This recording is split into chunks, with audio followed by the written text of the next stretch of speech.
the Sports Renegades podcast on SportstownChicago.com.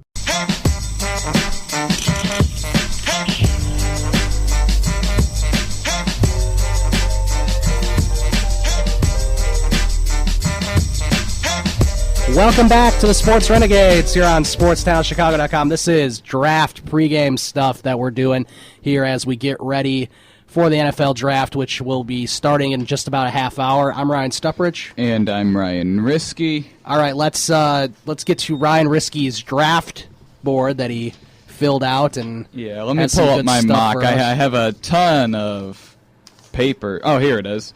Okay, my mock draft. First overall, do you by any chance have a guess at who I had Tampa Bay taken first overall? Jameis Winston. Yes. Yeah. Second overall, I didn't do any trades. I wasn't that committed to this is no trades. Although, I'm not sure how many trades we're actually going to see. I'm thinking there probably won't be a whole lot because, I mean, the person, you sort of draft your guy. Yeah, exactly. I mean, yeah, you really do draft your guy, and I don't know. See, I still question why Buffalo overpaid for Sammy Watkins last year. Mm-hmm. Like, if it was a team that maybe had a better quarterback than E.J. Manuel, that actually would have helped develop your quarterback more, like maybe the Eagles or the Rams when they still had Sam Bradford. One of those teams where you have E.J. Manuel and the Bills now don't even have a first-round pick this year. Right, and they still don't have a quarterback. Yeah, that's a good point. So Tennessee, second overall pick. All right, yeah, Tennessee, second overall pick. I'm thinking Marcus Mariota. Yeah, which, this is pretty obvious. Yeah, well, and according, I pulled up this thing from NFL.com, which is probably going to be very similar to yours, which has some of the experts, Mike Mayock, amongst some other people, I'm interested saying to see, who's going to go. Hopefully, when the draft when that pulls up on our stream, I'm hoping that that it's Mel Kiper's list again because his list is always bad. Yes, yeah, it is. I remember watching last year's, and I remember a lot of things are wrong. Yeah, like I remember for draft needs, he put down Denver as needing a quarterback. I don't think they need a quarterback when you got Peyton Manning. Yeah, I don't think if you had the greatest quarterback in NFL history, you need a quarterback, right. Mel Kiper. And he had the Bears needing a wide receiver when they had Marshall and Jeffrey. Ooh, yeah, that's and not then Bennett at tight end. We'll get into the Martellus Bennett and potential Matt Forte trade rumors. I heard that too, yes. Yeah, so third overall, I had Jacksonville taking Dante Fowler Jr., an outside linebacker out of Florida. Yeah, that's who two of these four experts have. Another expert has Amari Cooper going third overall. Yeah, actually. I mean, I have a feeling he's going to go third or fourth. It's more of that was one part I had to kind of make a little more a fanboy in me for the Bears. So right. I kind of had them taking Amari Cooper. And it looks like most of 3 out of the 4 experts have Amari Cooper going fourth overall. So, yeah, I mean, I have a to Oakland. Yeah. Who knows? What I like about Jackson and Oakland is they have defensive-minded coaches, and they may want a defensive anchor with this early pick. Because, I mean, Dante Fowler and Leonard Williams are phenomenal players, which I have Leonard Williams going to Oakland, 4th overall. Okay. 5th overall, Washington. I had them taking outside linebacker Vic Beasley. Okay, yeah, that's not on any of these guys' list. Vic Beasley is a 6th round pick is a 6th overall pick for somebody. Yeah, but yeah, I just think that they lost Brian Arakpo to free agency. They need a guy to take his spot. Okay, yeah. I mean, the only other position that they probably would need to go here is offensive line, where they could have taken a guy like Brandon Sheriff or Andrus Pete. Now, 6th overall, this one is might shock you a little bit. Okay. See, I'll give you a hint here. It's an offensive player, not a wide receiver, though. Which pick is this? The 6th to the Jets. Okay. It's an offensive player? Offensive player, it's not a wide receiver. I'm trying to look at this. He had a draft. bad knee injury. I don't know if you paid. I didn't, probably. Okay. What conference was he in? Was he in a good He conference? went to Georgia. Okay, he went to Georgia. I don't know what conference they're in. Well, Georgia's in the SEC. Not a running back, so it's not a wide receiver. Okay, Todd Gurley. Yeah. Okay. Okay. Yeah, he tore his ACL. Except he's like one of the best running back prospects to come out of the draft in a long time. A lot of people say he's the number one running back. Although I tend, since I'm a Big Ten guy, especially for football, not so much for basketball, but for football, I'm a Big Ten guy. I really like Melvin Gordon out of Wisconsin. Yeah, he's a good guy. I actually have him going 17th to the Chargers. Yeah, he'll be a first-round pick for sure. I'm not sure, how high or low he's going to be drafted. Yeah, I had Todd Gurley going to the Jets. I read 3 of the top 10 teams, or 3 of the top 7 teams are thinking about taking Todd Gurley, which I assume the Bears could be one of them, assuming that they go and then trade Matt Forte. I mean, Gurley's... I guess they would have to, yeah, then, right? Gurley's draft stock probably took a hit because of the torn ACL, except that doesn't change the fact that he's an unbelievably talented running back, and the Jets... I don't think they're going to run out Chris Johnson and Chris Ivory and be happy with it. I just can't see them taking a wide receiver because they already have Marshall and Eric Decker. Yeah. When there's another offensive position like a running back where they could get a franchise running back right there. Right. So 7th overall, I have the Bears taking Amari Cooper. Absolutely no shock. I mean, I love Amari Cooper. I love everything about this kid. Just so the people know, these experts have they have a lot of different people for who the Bears are taking.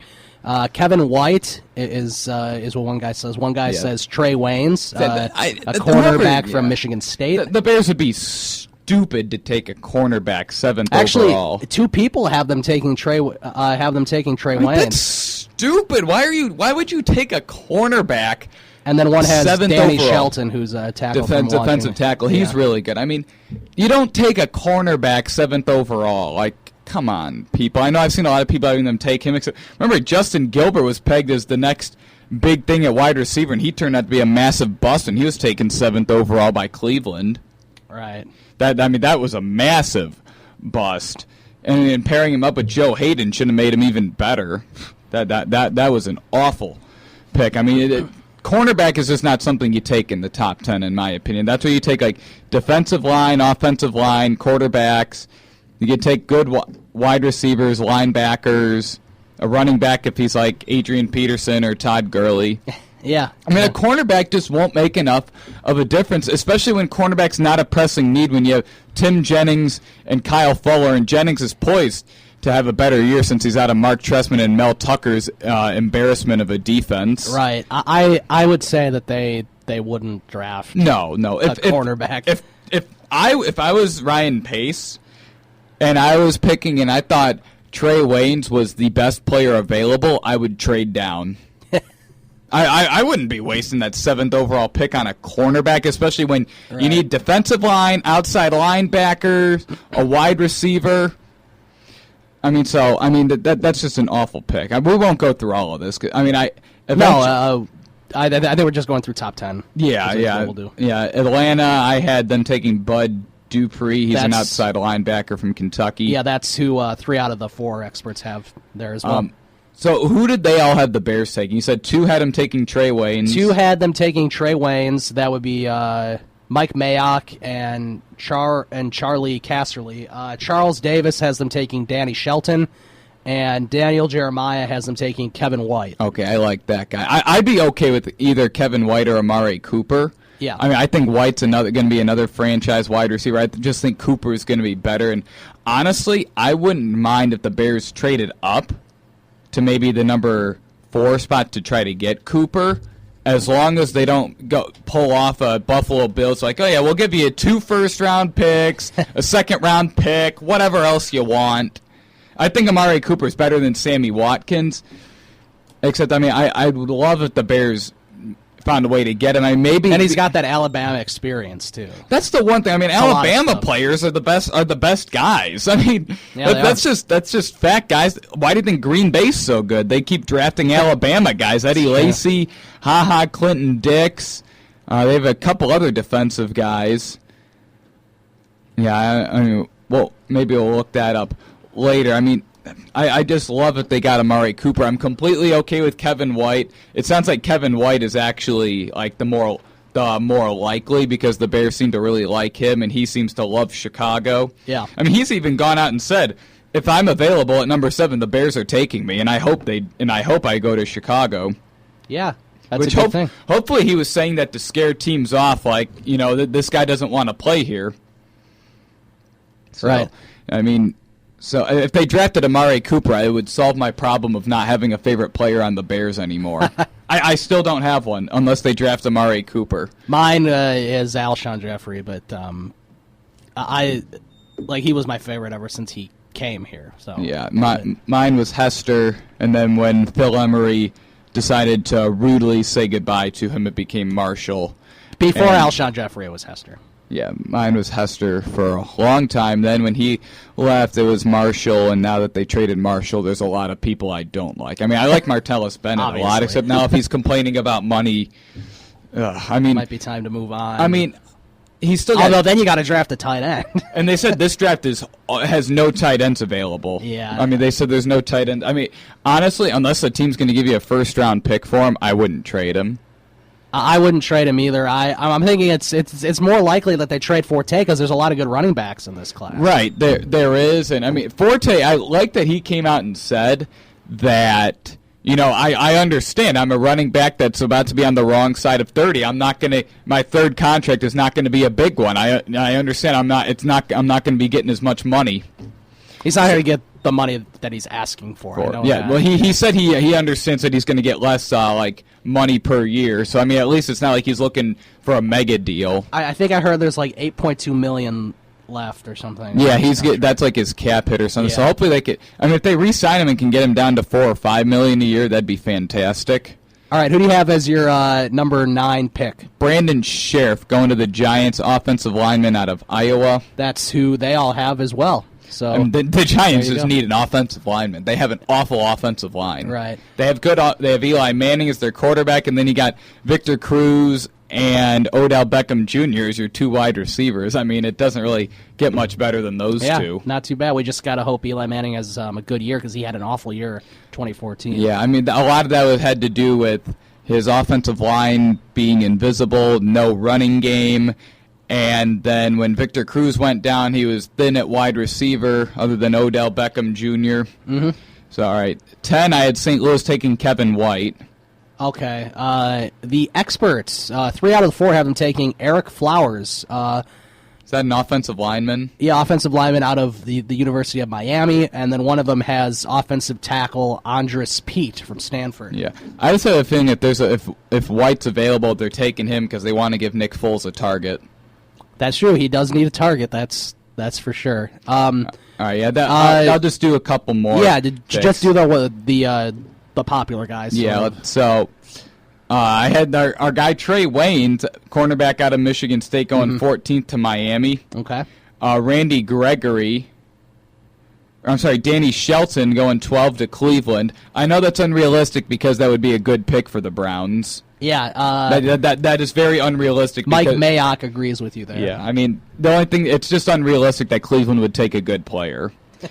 So that is true. I do have Randy Gregory, outside linebacker out of Nebraska, who was a top 10 pick until he started failing drug tests, and so now his draft stock went down. I had him going 16th to Houston. 17th, I have Melvin Gordon going to the Chargers. Okay, I wonder where all these people have Melvin Gordon. Let's see. Who do they have the Chargers taking? They have the Chargers taking Todd Gurley.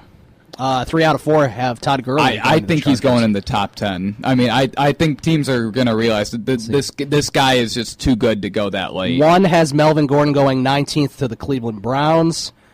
And the other, and let's see, 2 have him going to have Melvin Gordon going to the Baltimore Ravens, and I can't find the other one because there's one more spot left. That's just stupid to have the Ravens take him. They just re-signed Justin Forsett, and I think one person doesn't have him getting out. Oh yeah, and one person has him going to the Cowboys at the number 27. There's no way he falls that late. I don't think he falls that late either. I think he falls somewhere in between, maybe. I think the latest he goes is to San Diego. Yeah. San Diego would take him if he's I'm thinking he goes probably between 12 and 17. Okay. Who do they have San Diego taking? They had San Diego taking Todd Gurley. And then all of them? 3 out of the 4. 1 has DJ Humphries. Okay, I mean, I like the Chargers. I'm always interested in what they do. They're in a bad situation, though, yes, in terms of talent, because they have none. They have, other than on the offensive side of the ball, Phillip Rivers and Keenan Allen are the only guys that have talent on that roster. The